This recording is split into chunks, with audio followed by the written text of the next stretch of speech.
Hola, ¿cómo están? Bueno, pues como les comentaba, el día viernes que teníamos programada, este viernes 30, sí, viernes 30 de octubre que teníamos programada nuestra sesión síncrona, no se conectaron.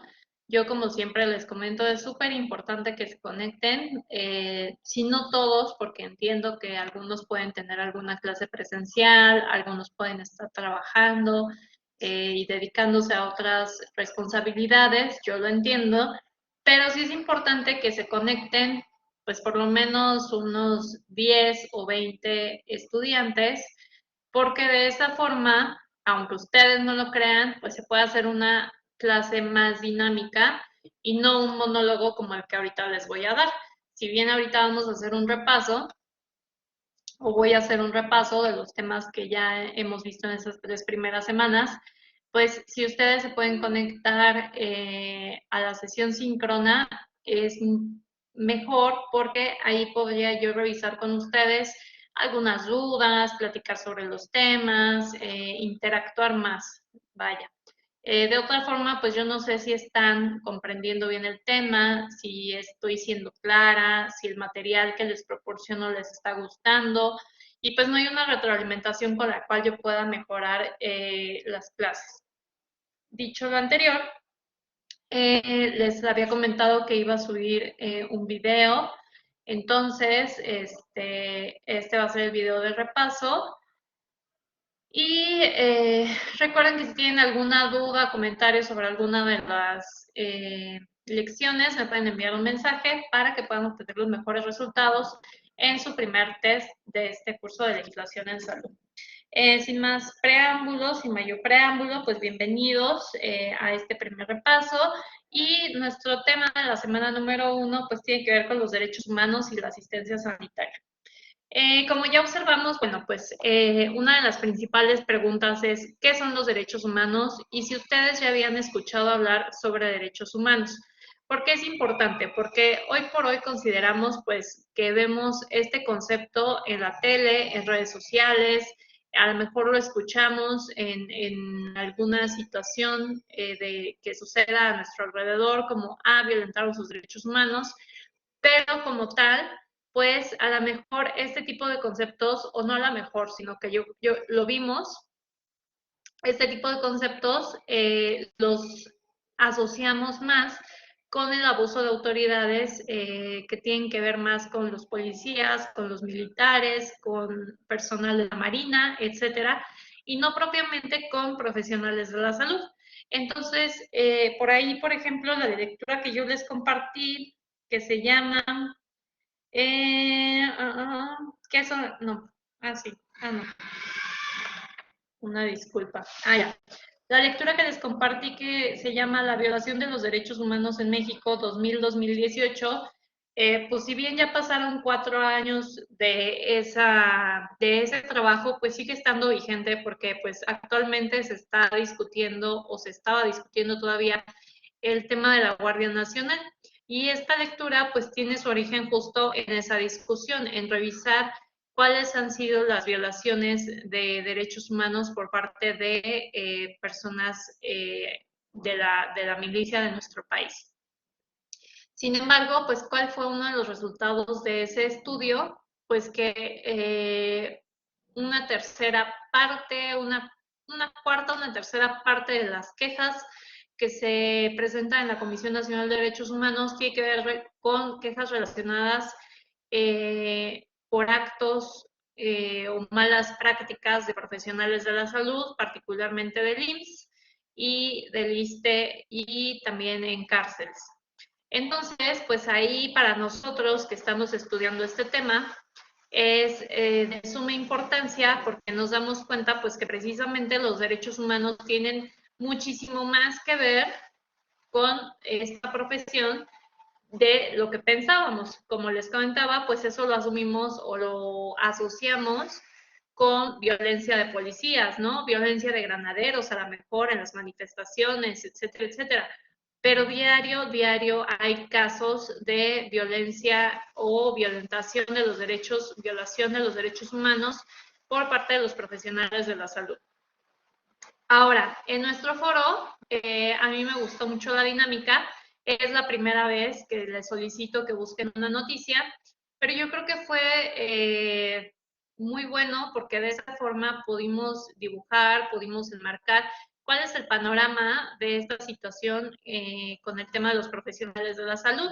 Y vimos que hay violación de derechos humanos desde el tema de violencia obstétrica, del tema de la atención de las personas adultas mayores y que no son atendidas a tiempo.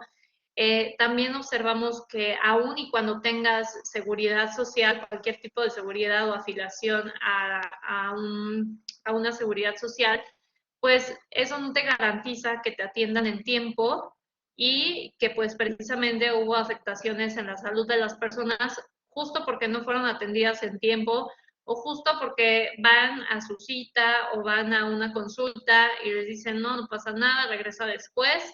Y pues esto trajo grandes y graves consecuencias en la salud de los pacientes, desde poner en peligro su integridad física hasta, lamentablemente en muchos casos, llevarlos a la muerte. Ahora, ¿qué pasa con esto? Yo les comentaba y siempre les comento, todos somos seres humanos y claro que puede suceder que a lo mejor el profesional de la salud lleva dobleteando su jornada y obviamente está muy cansado y pues somos seres humanos, entonces el error puede suceder por algún descuido, por un pestañeo, porque literal muchas veces el cansancio te lleva a cerrar los ojos sin darte cuenta. Puede suceder y eso obviamente no es culpa de ustedes, sino de la falta de recursos que se disponen para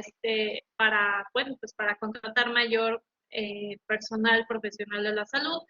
También tiene que ver con situaciones en donde no cuentan con los suministros, con el equipo, con los insumos para poder dar una atención adecuada a los pacientes.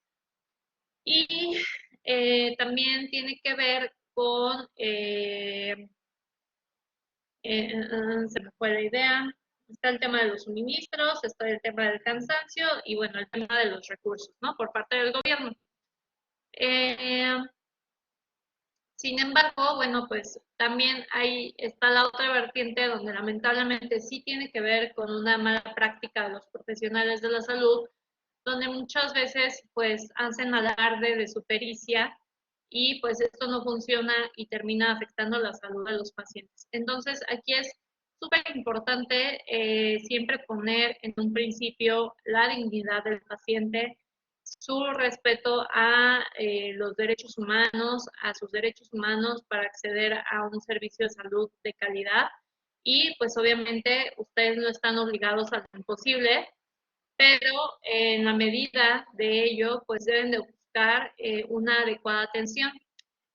Algo muy importante, observamos que muchas veces por temas de protocolo, pues niegan este tipo de atención. Entonces yo creo que es de suma importancia que se pueda hacer una revisión a este tipo de protocolos de atención donde pues justamente se deje de negar la atención y no se ponga en peligro la vida, la integridad de las personas. Eh, ¿Qué más vimos sobre derechos humanos? Bueno, vimos los derechos de los derechos y deberes de los pacientes, donde también pues hay otra vertiente, así como tienen derechos, también tienen deberes, y dentro de estos deberes pues debemos revisar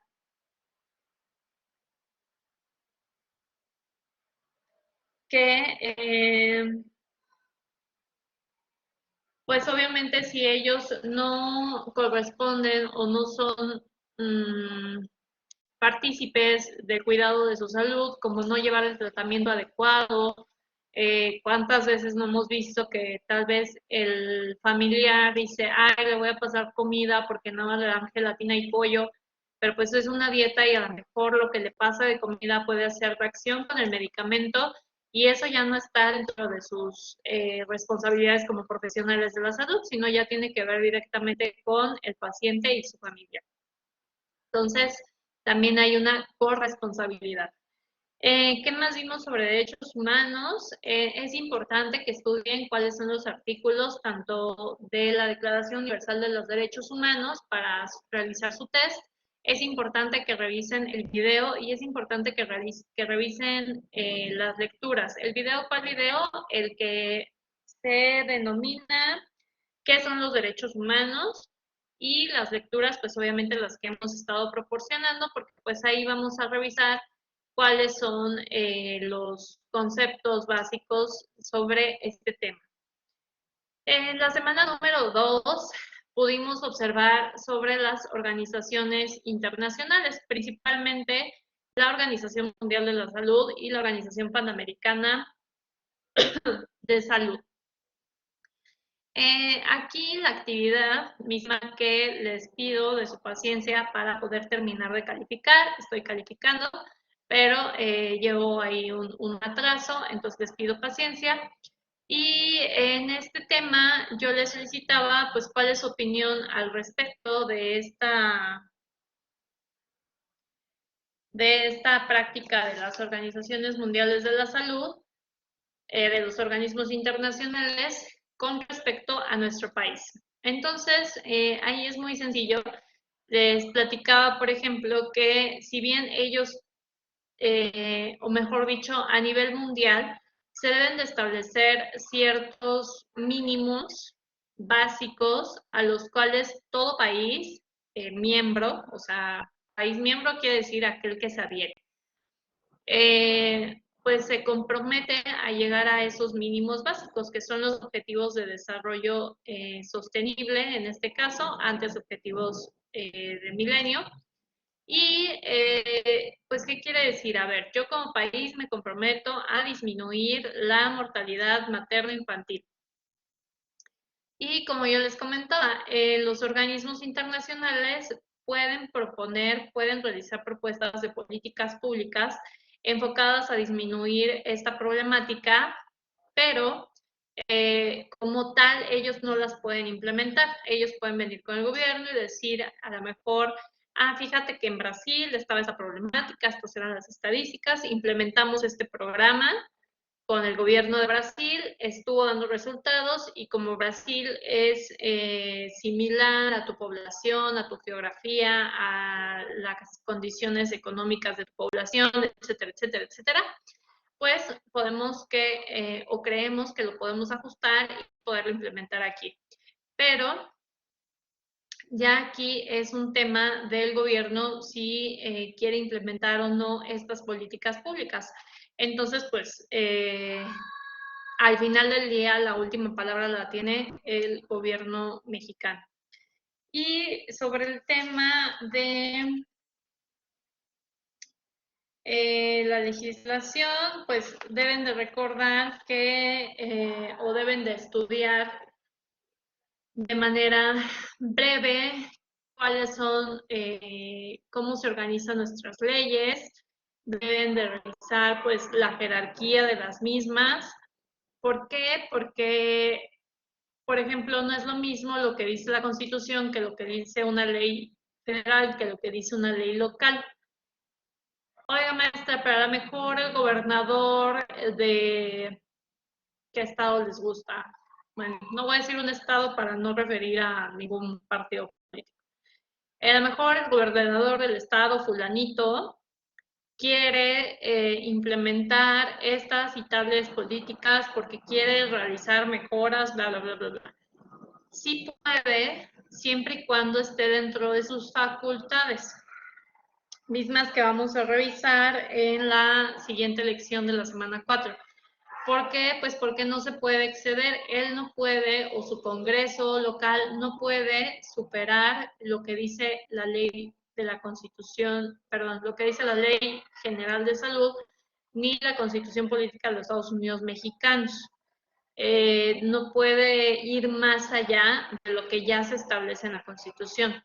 Entonces, por eso hay una jerarquía. Y también revisamos cómo, además del Congreso de la Unión y de los congresos locales, pues también los poderes ejecutivos, que viene siendo el presidente de la República y los gobernadores de las entidades federativas, También pueden legislar, ya sea en la Constitución o en las leyes generales, federales o locales, y también pueden legislar cuando realizan reglamentos, pero siempre hay una prelación. Entonces, por ejemplo, pues el presidente puede, como lo hemos visto en las noticias, puede suscribir una iniciativa y esta iniciativa se discute en el Congreso de la Unión y posteriormente se aprueba o se rechaza, con todo el procedimiento que esto conlleva. ¿De qué otra forma legisla el Poder Ejecutivo? A la hora de realizar sus reglamentos y sus lineamientos. Hay muchas cosas, o sea, por eso las leyes deben de ser lo más general posible para poder, sí, normar ciertas conductas, ciertas actividades, ciertas políticas públicas, pero no pueden ser tan específicas porque entonces imagínense que hay algo que se debe de modificar de manera urgente y tiene que pasar todo el proceso de reforma en el Congreso de la Unión, pues imagínense, nunca operaría nada. Entonces, este tipo de temas ya de carácter operativo, ya se encarga cada secretaría, cada área en particular, junto con sus lineamientos. Y entonces ya de esa forma pueden mover las cosas más rápido si es necesaria una adecuación en su normativa interna y de operación. Entonces es importante que revisen eso. ¿Quién más puede legislar? El Poder Judicial a través de la Suprema Corte de Justicia. Muchas veces hay artículos que no, que tienen alguna laguna o que son inconstitucionales, que a lo mejor el legislador dijo, a mí me parece bien esto, pero al final del día termina siendo inconstitucional y la Suprema Corte de Justicia los modifica o los deja sin efectos y eso también es una forma de legislación. ¿Qué otra es una forma de legislación? Las jurisprudencias. Muchas veces hay temas que se pueden repetir, entonces si se repiten más de 5 veces en los tribunales colegiados, pues es cuando se crea jurisprudencia y jurisprudencia es equivalente a una ley. Entonces, eso por el tema de el número 2, ¿no? El tema de los organismos internacionales y todo esto. Y por el tema de la semana número 3 sobre la organización de la atención de los servicios de salud en México. La lección es muy clara, siento que es muy clara, de todas formas, si tienen alguna duda, por favor envíen un mensaje y habla sobre los antecedentes del Sistema Nacional de Salud de nuestro país. ¿Qué pasa con estos antecedentes? Pues vemos desde la creación de los primeros organismos de salud en nuestro país, con el IMSS, con el ISSSTE, posteriormente el Seguro Popular, que tuvo origen primero en Guanajuato, si no mal recuerdo, con un programa piloto. Fueron 5 estados donde se implementó un programa piloto para revisar cómo funcionaba. Posteriormente se elevó a nivel nacional y el Seguro Popular, pues, bien que mal, era o fue un parteaguas donde la población contaba con un sistema de salud, la población que no cuenta con seguridad social. ¿Qué sucede? Como siempre, ya saben, yo les digo, yo les pongo el panorama y ya ustedes forman su criterio y deciden qué está bien y qué está mal, pero es importante siempre conocer el panorama para poder tener un criterio y de manera informada, pues, tener una opinión al respecto. Entonces, el Seguro Popular funcionaba y pues ya cubría, ya tenía cobertura, de sus principales coberturas eran los cánceres de género, que tiene que ver con el cáncer de mama, cáncer de ovario y el cáncer de próstata. Eran gratuitos. También el nombrado o denominado siglo XXI, programa siglo XXI, algo así, atendía a todos los menores de 5 años. Cualquier padecimiento que tuvieran, cualquier padecimiento lo atendía.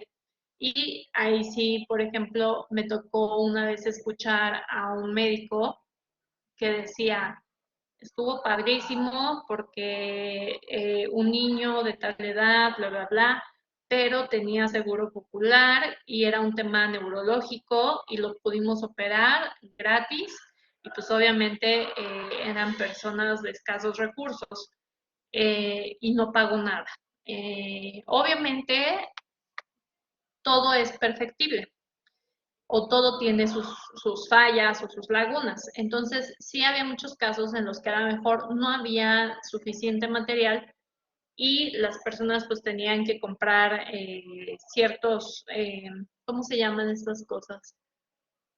Insumos, ciertos insumos para que los médicos pudieran llevar a cabo la operación o la intervención quirúrgica, pero ya era lo menos, todo es perfectible. ¿Qué pasa con la entrada del INSABI? Ahí les pongo también a partir de cuando inicia el INSABI con una reforma a la Ley General de Salud y actualmente que se está implementando el programa IMSS Bienestar, que antes era denominado IMSS Oportunidades, y también había otro programa que era las caravanas de salud y que llegaban a eh, zonas marginadas. Entonces, ¿qué pasa con el INSABI? Eh, lamentablemente, en este afán de querer tachar todo, porque yo a veces lo veo como, pues sí, un afán de querer decir que todo está mal, se echa totalmente para atrás el seguro popular. Y yo siempre digo, ¿qué es más fácil? Evaluar así, así, a detalle, a detalle, línea por línea, evaluar el porcentaje de efectividad del seguro popular, hallar oportunidades, áreas de oportunidad, hallar cuáles están trabajando al 100%, etcétera, etcétera. O sea, realizar una evaluación minuciosa del seguro popular y decir, pues sabes qué, a lo mejor el seguro popular hoy por hoy funcionaba al 40%, ¿no? ¿Qué es más fácil? Implementar estrategias, políticas públicas y echar todos los recursos para mejorar ese 40% e incrementarlo a un 60 o a un 80%, o empezar de cero y tratar de generar otra vez toda una estructura. Entonces, ahí yo creo que muchas veces es cuando los gobiernos tienen que olvidarse de temas políticos, de partidos, de colores y valorar realmente las estrategias que ya se están llevando a cabo. Porque había mucha gente que ya contaba con un seguro popular y que bien que mal se acercaba y le atendían en ciertos aspectos, como es el tema de los cánceres de género. O sea, los cánceres de género ya están garantizados, ya había fondos para ello y estaban totalmente garantizado el tratamiento. Lo único que no estaba garantizado era ya el post tratamiento, se podría decir, o el seguimiento que tenía que ver con la reconstrucción de seno, que ya es un tema estético y de seguimiento post-cáncer. Entonces, hoy por hoy eso ya no está funcionando, hoy por hoy eso ya no está garantizado. ¿Por qué? Porque se decidió empezar de cero y cambiarle el nombre y decir que no funcionaba y decir que había robos. Claro, claro, hay corrupción, claro, hay robos, claro, hay fugas. Pero para eso es importante realizar una evaluación que te permite identificar todo, todo, desde qué está funcionando bien, qué está funcionando a medias y qué no está funcionando para nada. Y entonces, a partir de ello, generas objetivos y prioridades. Ah, bueno, nuestras prioridades va a ser corrupción y entonces ves todas las áreas donde se está generando corrupción e implementas políticas públicas para terminar eso y a lo mejor con eso, pues si tu programa estaba funcionando al 40%, a lo mejor generas ahorros, a lo mejor generas mejores prácticas, mejor logística, mejor todo, y a lo mejor nada más con eso aumentas al 55% de efectividad. Ah, bueno, ya eliminamos todos los focos de corrupción. Ahora vamos por un tema de bla, bla, bla. Y así vas creando objetivos y vas generando una mejora. Les repito, hoy por hoy, lamentablemente, el INSABI no está funcionando. Empezar de cero es mucho más difícil que pues avanzar algo que ya, un camino que ya se tenía avanzado. Y se implementa el IMSS Bienestar, que como les comento, era un programa que también existía, que se llamaba IMSS Oportunidades y que también se echó para atrás con el mismo discurso, ¿no? De corrupción. Y pues hoy, después de 4 años, se retoma. Eh, bueno, todo eso por el tema de los antecedentes del Sistema Nacional de Salud. Y posterior a ello, retomo el 3.2 y el 3.3, que es sobre la Constitución Política de los Estados Unidos Mexicanos y la Ley General de Salud. ¿Por qué los retomo al mismo tiempo? Porque es importante que ustedes vayan viendo cómo la Constitución protege cómo la Constitución protege y promueve la salud de los mexicanos a partir de ciertos artículos de la Constitución y cómo estos se van a reflejar en la Ley General de Salud en diferentes y con diferentes objetivos y ya más ampliado, pero no deja de ser general.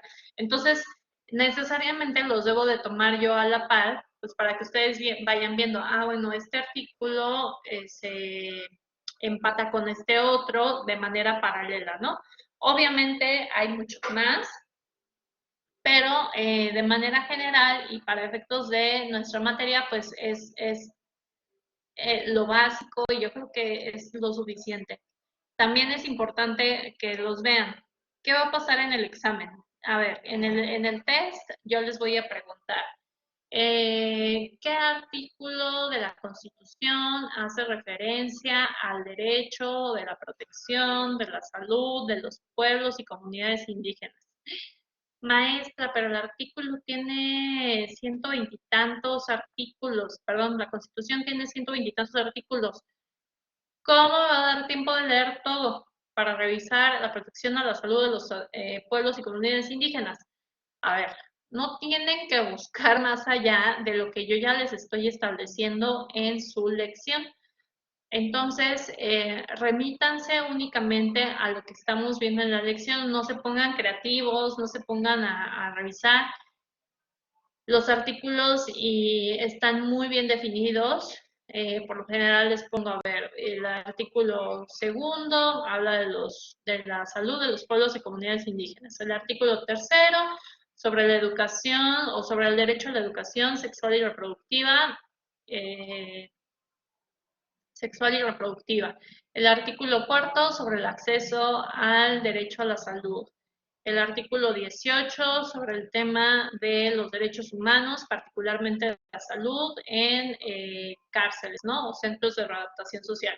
Entonces, no tienen que buscar más allá. ¿Por qué? Porque ya están muy definidos y no se tienen que aprender ni siquiera todo el artículo. O sea, por pura curiosidad, no es como que les voy a decir, a ver, revisan el artículo tercero que hace referencia a la salud, ¿no?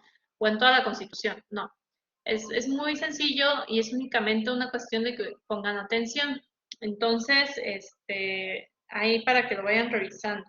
Y el tema del reglamento de la Ley General de Salud, o de los reglamentos, mejor dicho, ahí hago referencia a uno en específico que tiene que ver con los profesionales de la salud, donde se establece el tema de la profesión de enfermería y de la profesión de fisioterapia, y también para que lo puedan revisar.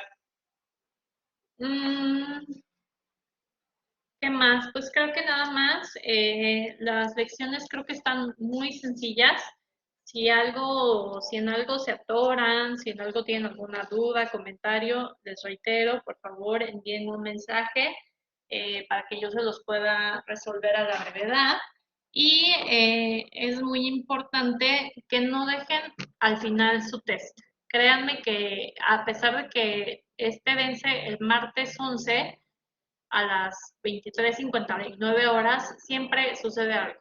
Se va el internet, se va la luz, se cae un poste, llega una camioneta y choca un poste y tira toda la luz de la colonia, el perro muerde el cable de la laptop y se quedaron sin poder hacerlo, etcétera, etcétera, etcétera. Entonces, no lo dejen al final yo les sugiero que si tienen tiempo el fin de semana, tómense un tiempo el fin de semana, realícenlo con calma, respiren, tómense ese tiempo para que puedan revisarlo, puedan hacerlo con calma, puedan leer adecuadamente las preguntas y no tengan ningún inconveniente. De todas formas, si hay algún inconveniente de fuerza mayor, obviamente me pueden avisar.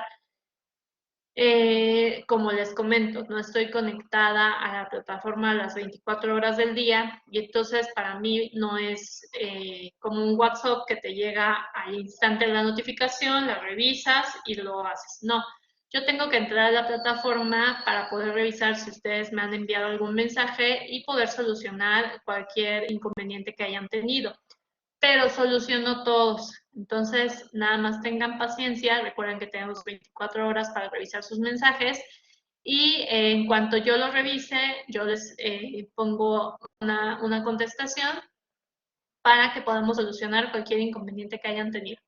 Y pues ya, espero que las lecciones estén siendo de su agrado. Como verán, las actividades son muy sencillas y son más que nada para que ustedes reflexionen sobre los temas. Como les decía, en derechos humanos, me gustó mucho que la mayoría buscó noticias relacionadas con la salud, que de eso se trata. Como les decía, muchas veces revisamos la violación o asociamos la violación de derechos humanos con temas de policías, de militares, etcétera, de sicarios, ¿no? De seguridad, de criminalidad, pero pues también tiene que ver con los profesionales de la salud y también hay un tema donde pues esta violentación de los derechos humanos puede involucrar delitos.